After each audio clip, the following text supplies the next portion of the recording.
Welcome to the CLS Market Review for the month of November 2013. I'm Matt Harwell. November was another strong month for the financial markets. The S&P 500, a benchmark of mostly larger companies, gained just over 3%. It finished the month with its 8th consecutive weekly gain, its longest such streak in nearly a decade. International stocks, meanwhile, did not fare quite as well, with developed international markets up just 0.2%.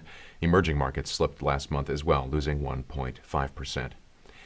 Bond prices also moved lower last month as the overall bond market lost 0.4%. The 10-year Treasury yield finished the month at 2.75%. Despite the strong U.S. stock market, investors in general continue to center their anxiety around two key topics.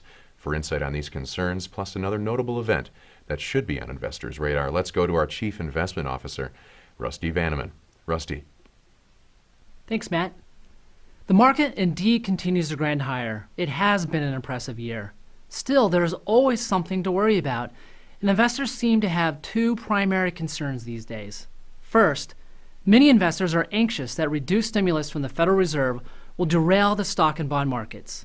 Second, there remains some unease about slow economic growth. While both of these concerns have merit, I believe neither of these deserves much investor angst, at least for now. First, regarding the concern about the Federal Reserve reducing stimulus by slowing down its bond purchases, otherwise known as tapering, this eventuality has been anticipated in the marketplace for some time now. It's important to remember that markets typically move on changes in expectations. It's the element of investors being surprised and needing to adapt their views that is the true catalyst for market movement. Currently, the market expects tapering to begin soon. Therefore, a tapering in the near future would not rank as a major surprise. Besides, bond yields are already significantly higher than they were when the tapering talks began earlier in the year. In other words, bond prices have probably already priced in a good portion, if not all, of the initial tapering. Second, concerns about subpar economic growth remain valid for a variety of reasons, including the maturity of the economic cycle. That said, corporate earnings growth on the margin is improving, not declining.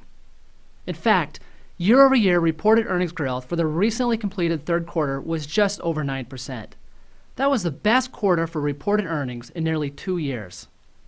And it's not just earnings growth in the U.S. that is improving, but we are also seeing clear earnings improvement overseas, including in the emerging markets.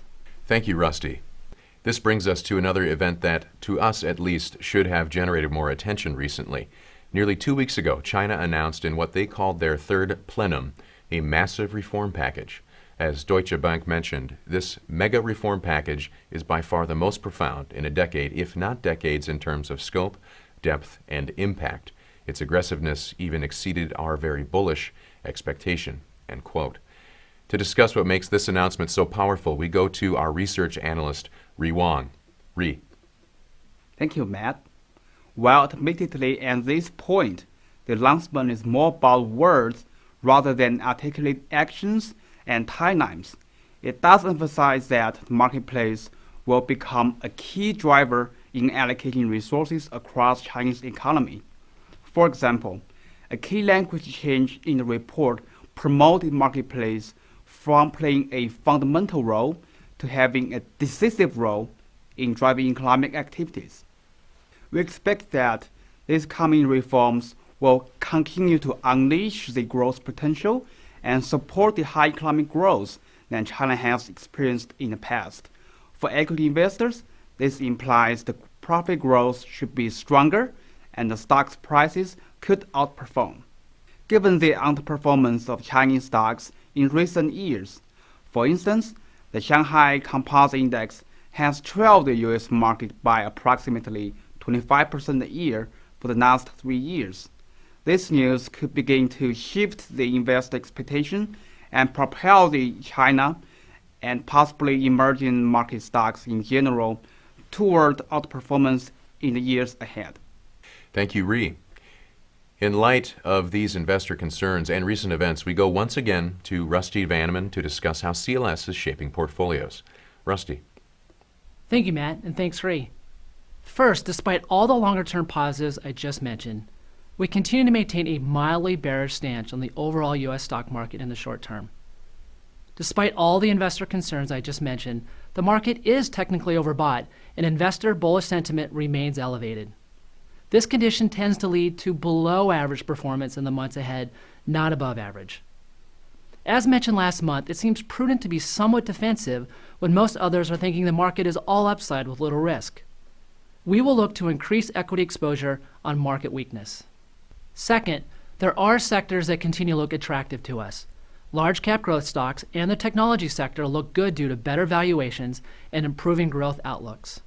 Third, while we have trimmed exposure to U.S. stocks, we have added to international equity holdings in recent months, including emerging markets.